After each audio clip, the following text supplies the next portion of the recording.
Hello students, good morning. Welcome to Chemistry Zone. आज का topic है इलेक्ट्रोफिलिक सब्स्टिट्यूशन. कौन सा टॉपिक है? Electrophilic substitution. इलेक्ट्रोफिलिक सब्स्टिट्यूशन मतलब अब तो थक चुके हैं हम इलेक्ट्रोफिलिक सब्स्टिट्यूशन पढ़ के. इलेक्ट्रोफिलिक यानी कि पॉजिटिव आयन. कितने सारे चैप्टर में, हर एक चैप्टर में हमने इलेक्ट्रोफिलिक सब्स्टिट्यूशन पढ़ लिया. तो भी फिर से एक बार, अब ऑर्गेनिक का लास्ट चैप्टर है तो उसे भी प्यार से समझते हैं. सब्स्टिट्यूशन का मतलब ये होता है कि जब कोई आता है तब कोई जाता है. अगर ये मेरे पास बेंजीन का रिंग है,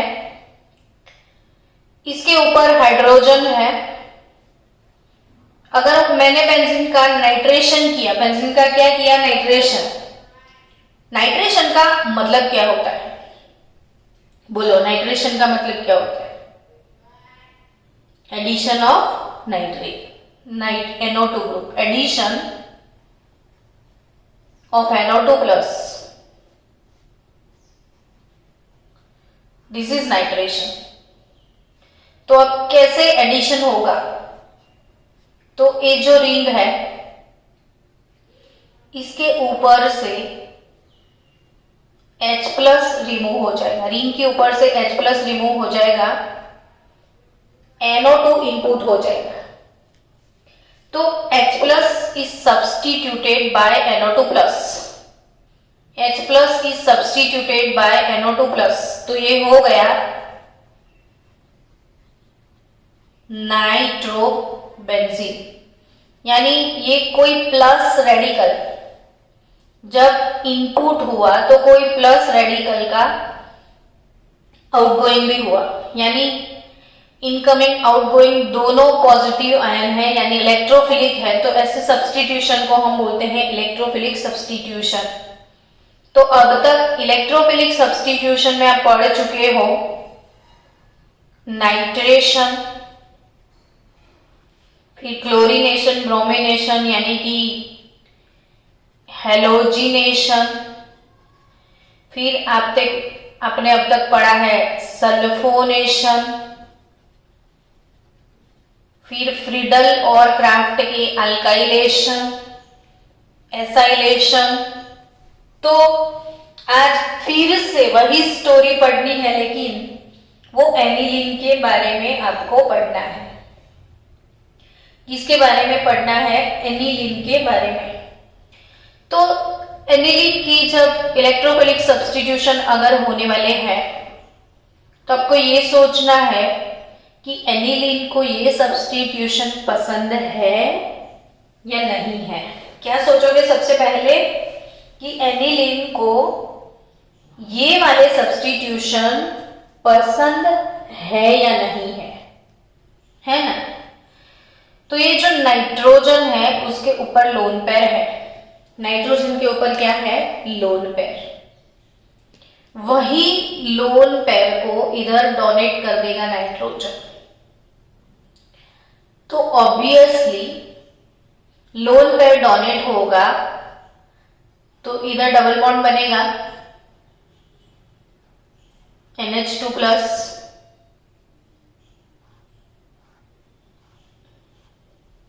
तो ये वाले जो इलेक्ट्रॉन है वो ऑर्थो लोकेशन पे ऐसे फ्री हो जाएंगे. आई बात समझ में? जैसे जैसे ये NH2 प्लस, ये वाले इलेक्ट्रॉन पेयर इधर डोनेट होंगे, ऐसे डोनेशन हो गया. तो ऑब्वियसली ये इलेक्ट्रॉन पेयर इधर फ्री हो जाएंगे. डन. सेम वे ये इधर डोनेट हुआ ऐसे, तो ये इलेक्ट्रॉन पेयर इधर फ्री हो जाएगा। यानी बच्चों आपको एक चीज सोचनी है कि एनिलीन में नाइट्रोजन के ऊपर ये लोन पेयर होने की वजह से ऑर्थो और ये पैरा, तो ऑर्थो और पैरा लोकेशन पे इलेक्ट्रॉन डेंसिटी बहुत ही ज्यादा इंक्रीज हो रही है। समझ रहे हो कि ये रिंग के ऊपर NH2 बैठा है और ये NH2 जो है वो इलेक्ट्रॉन डोनेटिंग ग्रुप है, इलेक्ट्रॉन विड्रॉइंग नहीं है, इलेक्ट्रॉन डोनेटिंग है। और जब इलेक्ट्रॉन डोनेटिंग ग्रुप ऐसे बैठा होता है तो due to this electron donation, conjugation, hyper conjugation या रेजोनेंस जिसको आप बोल सकते हो, तो रेजोनेंस होते हैं और due to that resonating formula ये ऑर्थो और पैरा लोकेशन पे इलेक्ट्रॉन डीलोकलाइज होना स्टार्ट हो जाते हैं। यानी ऑर्थो पैरा पे बहुत ज्यादा इलेक्ट्रॉन डेंसिटी है। अब आपको क्या पढ़ना है? Electrophilic substitution. इलेक्ट्रोफिलिक यानी पॉजिटिव आयन, और पॉजिटिव आयन को पसंद है नेगेटिव चार्ज। पॉजिटिव आयन को पसंद है नेगेटिव चार्ज। पॉजिटिव आयन को क्या पसंद है? नेगेटिव चार्ज पसंद है। यानी बच्चों ये पॉजिटिव सपोज NO2 प्लस आया तो दूर से देखता है कि देखो ऑर्थो और पैरा लोकेशन पे लड्डू रखे हुए हैं, तो वो लपक के उन लड्डू को खाने की कोशिश करेगा। यानी obviously aniline OP directing substance है, वो तो आपको पता चल गया। यानी कोई भी इलेक्ट्रोफिलिक सब्स्टिट्यूशन होगा तो ऑर्थो और पैरा दोनों जगह पे होगा।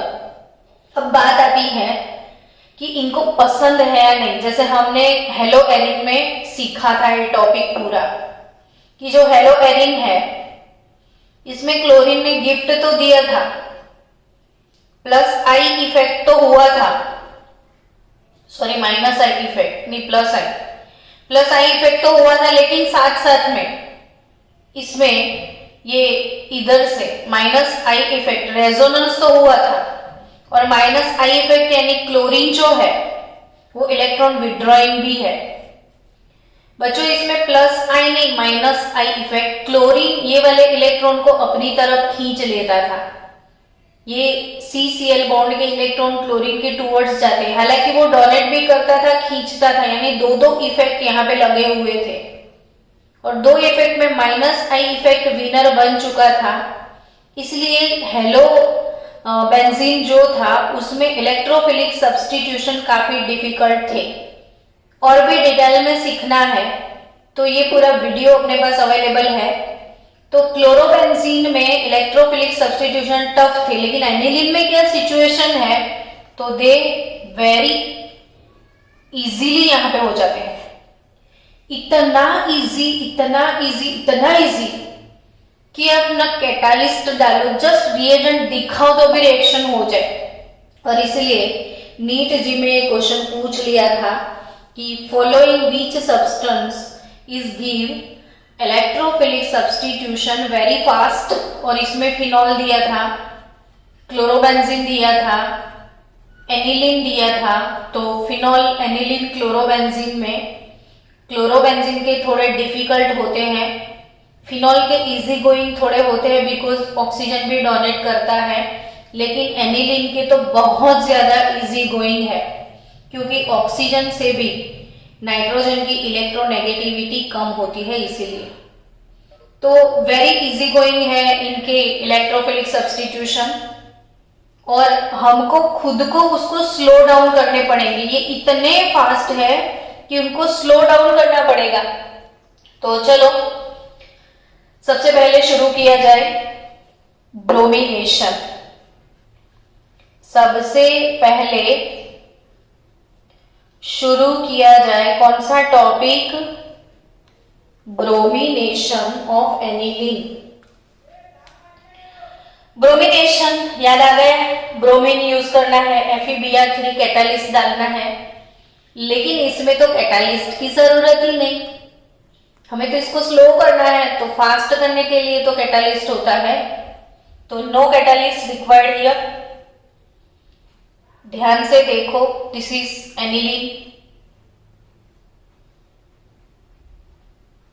NH2 एनिलीन प्लस 3 मोल Br2, 3 मोल Br2 ऑब्लिक H2O, 3 मोल Br2 ऑब्लिक H2O, यानी ब्रोमीन वाटर डालना है और कुछ नहीं करना है। तो एनिलीन जो है NH2, इसमें ट्राई सब्स्टिट्यूशन हो जाता है, जहां जहां इलेक्ट्रॉन डेंसिटी दिखे वहां वहां ब्रोमीन चलाता है, 3 मोल HBr रिमूव हो जाता है और आपको मिलते हैं यहाँ पे product 2, 4, 6 tri bromo aniline, 2, 4, 6 tri bromo aniline. तो bromination 2, 4, 6 tri bromo aniline. Students, अब ये रिएक्शन इतने फास्ट है कि उसको स्लो डाउन, क्योंकि ये सीधा सीधा हमें 3 सब्स्टिट्यूटेड ना चाहिए, मुझे सिर्फ ऑर्थो चाहिए, मुझे सिर्फ पैरा चाहिए, तो मैं क्या करूं, समझे आप? So the main problem encountered during electrophilic substitution reaction of aromatic amine is that of their very high reactivity. So substitution मुझे सिर्फ ऑर्थो पे चाहिए, सिर्फ ब्रोमे पे चाहिए, तो मुझे इसे स्लो डाउन करना पड़ेगा। This is very most IMP topic in this chapter, student, very nice topic। सारे कन्वर्जन्स में आपको ये यूज करना पड़ेगा। अब तक बाकी सबके इलेक्ट्रोफिलिक सब्स्टिट्यूशन से थोड़ा अलग है और प्यारा सा टॉपिक है, पसंद भी आए ऐसा टॉपिक है।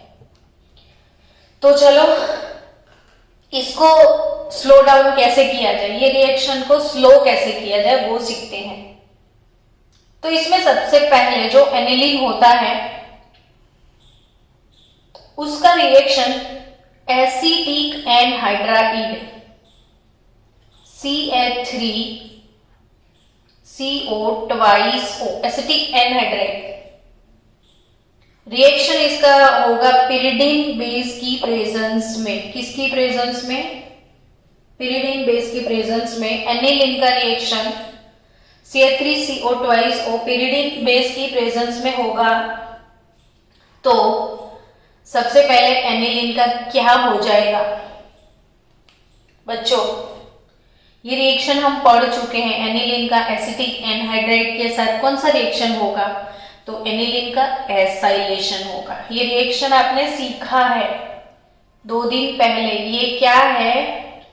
एसाइलेशन ऑफ एनिलीन सबसे पहले करना पड़ता है। एसाइलेशन यानी कौन सा ग्रुप ऐड होता है? तो addition of acyl group RCO। तो ऑब्वियसली रिंग पे NH तो ऑलरेडी है, तो रिंग पे आ जाएगा NHCOCH3, NHCOCH3 और ये सब्सटेंस रिंग के ऊपर H चला जाएगा, एसिटिक एसिड रिमूव हो जाएगा। बच्चों एसिटिक एनहाइड्राइड यानी CH3COOCO, ये एसिटिक एनहाइड्राइड है। इनमें से सिर्फ इतना ग्रुप, ये एसिटाइल ग्रुप जिनको बोलते हैं, CH3CO, ये NH के साथ आ गया, COCH, बचा क्या? तो CH3COOH, एक H इधर से चला जाएगा, तो NHCOCH3।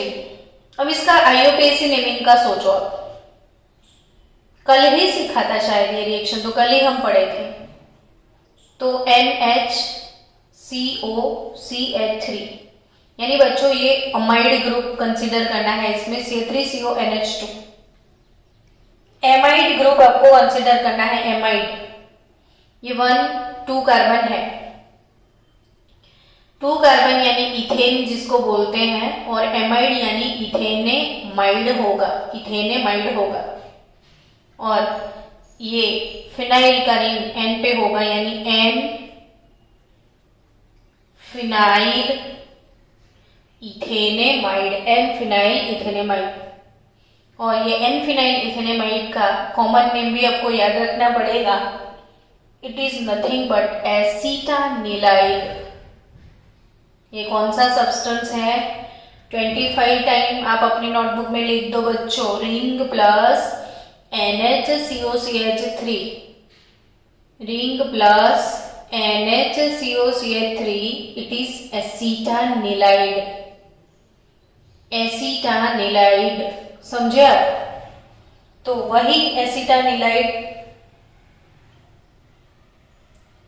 अब इसका ब्रोमिनेशन करो। अब इसका ब्रोमिनेशन करोगे in presence of acetic acid, तो यहां से जो रिलीज हो गया ना, वो यहाँ पे ऐसे सॉल्वेंट आपको काम में लगेगा। तो ये जो बहुत बड़ा वाला ग्रुप इधर आ गया, ड्यू टू वो स्टेरिक हिंड्रेंस, आने वाला ग्रुप ये क्राउडिंग में नहीं फंसेगा। NHCOCH3 एसिटानिलाइड और जस्ट ऑर्थोपेनिक पैरा में मेजर पोर्शन में प्रोडक्ट आपको मिलेगी, मेजर प्रोपोर्शन में। क्योंकि due to that steric hindrance, यानी ये बहुत सारा क्राउडिंग है। हम कोई जगह पे जाए, जैसे गार्डन में गए, बहुत सारी बेंच गार्डन में लगे हुए हैं, तो हम ऐसा सिलेक्ट नहीं करेंगे जहां पे बहुत क्राउडिंग है। जिस बेंच पे 2-2 लोग बैठे हैं, हम सोचेंगे कहाँ पे खाली है, मैं वहां पे चला जाऊं। तो एग्जैक्टली अगर आने वाला ग्रुप अटैक करेगा, तो इतना लंबे लंबे लंबे क्राउडिंग वाले ग्रुप इधर है, तो वो ऑर्थो पे नहीं आएगा कि कौन सी जगह पे डायरेक्ट चला जाएगा, पैरा पे। अब सिंपल, ये एसिटानिलाइड को हटा दो, उसका न्यूट्रलाइजेशन हो जाता है, बेस या एसिड डाल दो कुछ भी, तो ऊपर फिर से एनिलीन मिल जाएगा आपको, NH2Br। यानी कि बच्चों, घी जब सीधी उंगली से ना निकले तो कुछ और कांड किया जाता है, वैसे ही कि ये सीधा सीधा रिएक्शन नहीं हो रहा था, डायरेक्ट कर दिया तो 2,4,6 ट्राइब्रोमो मिल रहा था, तो उसको कुछ पटा के रिएक्शन किया गया। कैसे उल्टा किया? तो इसको थोड़ा डीएक्टिवेट कर दिया। ये बहुत ज्यादा रिएक्टिव था, इसीलिए ऐसे प्रोडक्ट मिले, तो उसको डीएक्टिवेट एसाइलेशन से किया।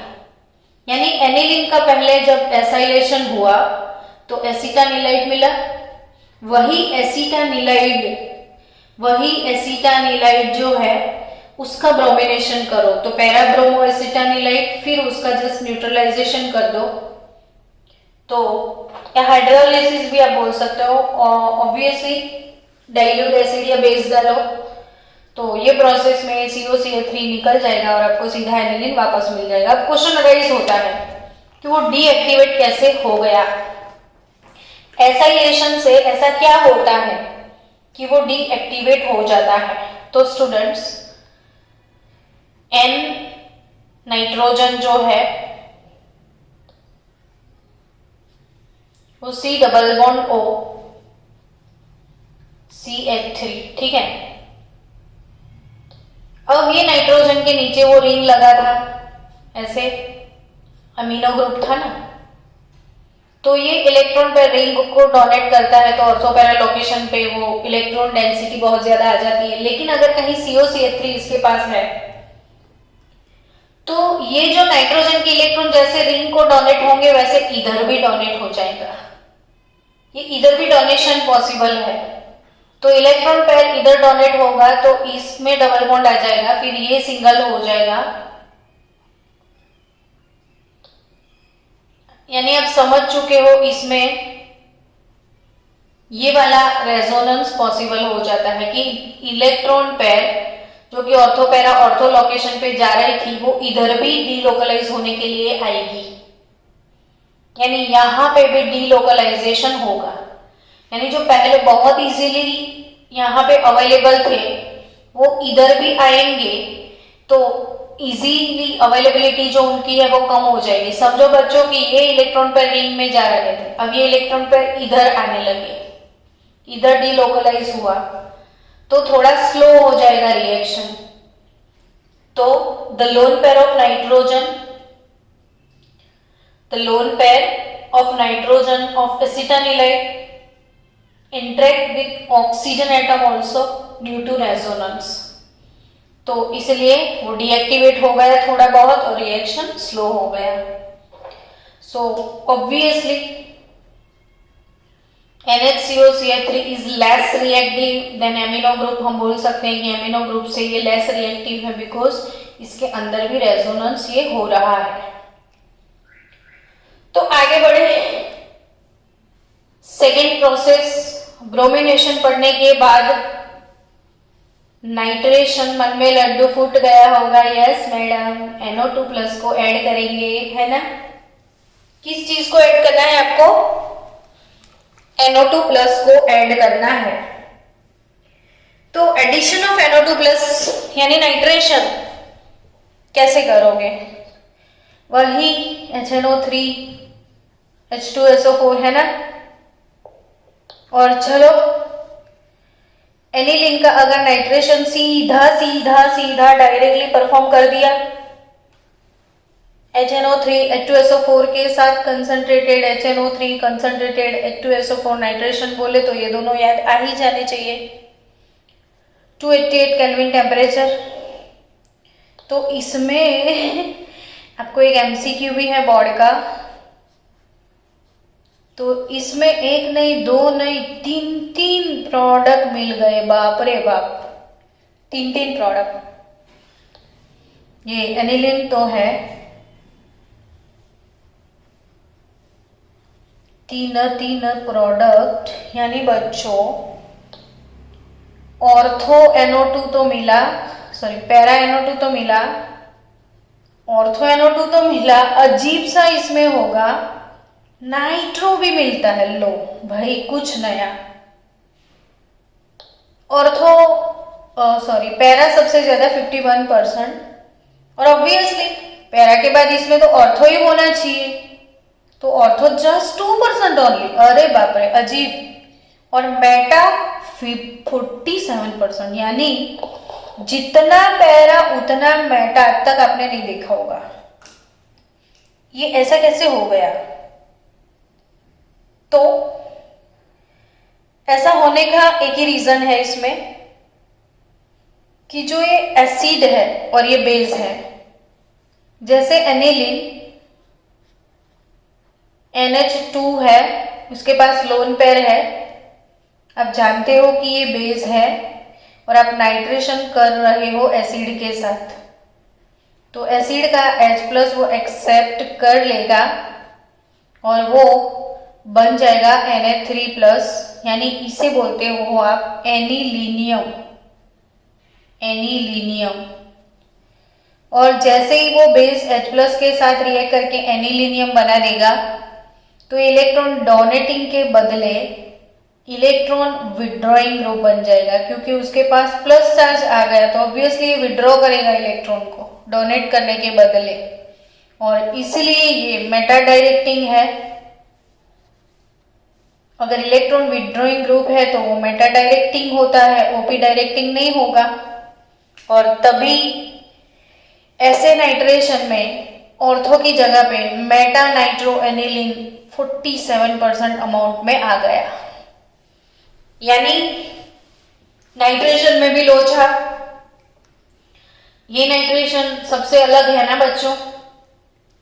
अब तक जो नाइट्रेशन पढ़े हो इसमें ऑर्थो के साथ पैरा आता है, इसमें मेटा सबसे ज्यादा आ गया, मेटा, और वो भी कितने %? 47%। चलो तो हमें सिर्फ ऑर्थो और मेटा चाहिए, तो क्या करेंगे हम? तो फिर से उसको डीएक्टिवेट किया जाए। एनिलीन लो सबसे पहले,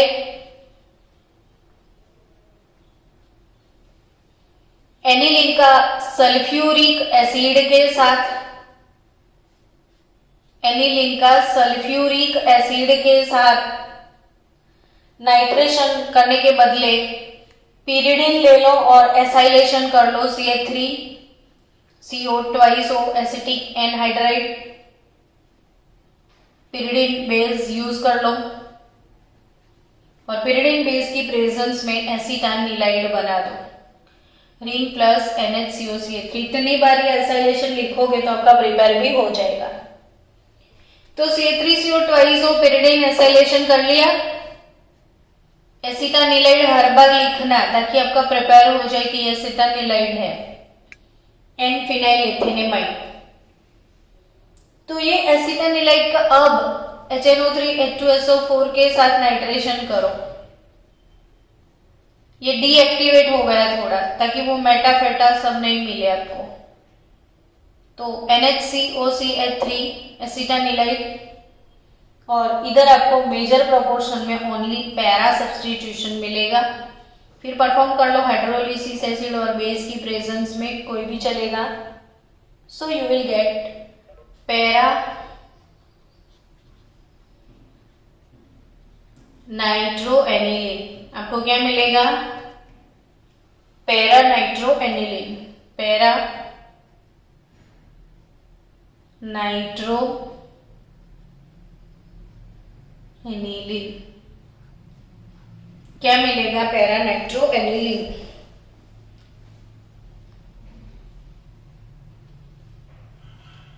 एनिलीन से मिलेगा आपको पैरा नाइट्रो एनिलीन। तो ये है नाइट्रेशन, 5 टाइम लिखना इसको। अब नेक्स्ट प्रोसेस है बच्चों सल्फोनेशन। नेक्स्ट टॉपिक कौन सा है? सल्फोनेशन। तो अमाइन कंपाउंड का सल्फोनेशन आपको परफॉर्म करना है। तो एनिलीन का सल्फोनेशन भी स्लो डाउन करने के लिए वो पिरिडिन और बेस डालेंगे हम, और वो नहीं करना है तो सीधा सीधा सल्फोनेशन हो सकता है इसका, सिर्फ डाल दो H2SO4।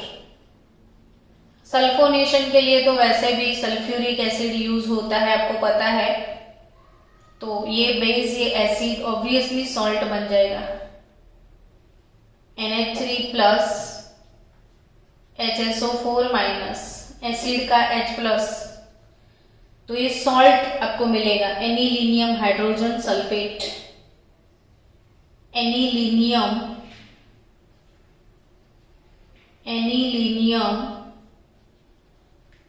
हाइड्रोजन सल्फेट बन गया ये सॉल्ट। अब सॉल्ट का 453 टू 473 केल्विन टेम्परेचर पे न्यूट्रलाइजेशन करना है। तो NH2 रीअरेंजमेंट होगा, सिर्फ और सिर्फ रीअरेंजमेंट, और इधर से SO3H ग्रुप इधर आ जाएगा। तो ये बन गया सल्फानिलिक एसिड। सल्फानिलिक एसिड, ये कौन सा एसिड है बच्चों? Sulphanilic acid. तो ये नया एसिड है, आपको याद रखना है, ये इंपॉर्टेंट चीज है। रिंग प्लस इधर NH2 इधर SO3H, ये है सल्फानिलिक एसिड, और इसमें रीअरेंजमेंट होता है। ये हाइड्रोजन ऊपर चला जाएगा क्योंकि नाइट्रोजन के ऊपर लोन पेयर है, तो NH3 प्लस होगा और ये SO3 माइनस रहेगा, जिसे हम बोलेंगे ज्वीटर आयन। ये टॉपिक मैंने एमिनो एसिड में सिखाया हुआ है, बायोमोलेक्यूल चैप्टर में। एमिनो एसिड में मैंने ये थियरी आपको सिखाई थी ज्वीटर आयन वाली। तो बच्चों ज्वीटर आयन क्या है? तो जिसमें पॉजिटिव नेगेटिव दोनों चार्ज एक साथ होते हैं, पॉजिटिव पोल भी हो नेगेटिव पोल भी हो, तो इसे हम ज्वीटर आयन बोलते हैं। तो ये है हमारा सल्फोनेशन। तो एनिलीन का सल्फ्यूरिक एसिड के साथ ये बेस, ये एसिड बन गया सॉल्ट, एनिलीनियम हाइड्रोजन सल्फेट। वही सॉल्ट का रिएक्शन, रीअरेंजमेंट रिएक्शन हुआ 453 to 473 केल्विन पे, तो you will get sulphanilic acid, और सल्फोनिलिक एसिड में से आपको मिलता है zwitterion. Again very most IMP, this is sulphanilic acid, acetanilide, बहुत सारे इसमें नए नए कंपाउंड है बच्चों। तो ये है सल्फोनेशन। अब एनिलीन जो है इसके फ्रीडल क्राफ्ट रिएक्शंस नहीं हो सकते क्योंकि ये लुईस बेस है, और फ्रीडल क्राफ्ट रिएक्शन अगर आप करोगे तो फ्रीडल क्राफ्ट रिएक्शन में एक कैटालिस्ट है AlCl3, AlCl3 which is Lewis acid, AlCl3 which is Lewis acid. तो Lewis acid Friedel Crafts catalyst है। अब ये लुईस बेस है और इसका कैटालिस्ट लुईस एसिड है, तो obviously Lewis acid Lewis base अगर दोनों मिक्स हो जाएंगे तो न्यूट्रलाइजेशन होके सॉल्ट बन जाएगा। तभी एनिलीन के फ्रीडल क्राफ्ट अल्काइलेशन और फ्रीडल क्राफ्ट एसाइलेशन पॉसिबल नहीं है। तो अच्छा है कि पॉसिबल नहीं है। हमारा ब्रोमिनेशन, नाइट्रेशन और सल्फोनेशन में ही काम निपट गया, नहीं तो हमें प्रॉब्लम आ जाती। तो बच्चों कल के लेक्चर में हम इंडेक्स क्वेश्चन जो है मैं आपको होमवर्क में दे रही हूँ। आज का आपका होमवर्क है 13.4 टू 13.8। ये होमवर्क कंप्लीट करके मुझे शाम तक आप डाउट भेज देना, ताकि मैं आपके ये इंडेक्स क्वेश्चन अगर डाउट है तो कल के लेक्चर में ये करवा दूं। उसके बाद शुरू होगा डाइजोनियम सॉल्ट वाला टॉपिक, जो कि पूरा हो जाएगा 1 आवर में। तो कल डाइजोनियम सॉल्ट या इवनिंग सेशन में आपका नहीं होगा, लेकिन मैं खुद लेक्चर बना दूंगी आज। तो इवनिंग सेशन में आपका डाइजोनियम सॉल्ट आज खत्म हो जाएगा, यानी अमाइन चैप्टर ओवर हो जाएगा। स्टूडेंट्स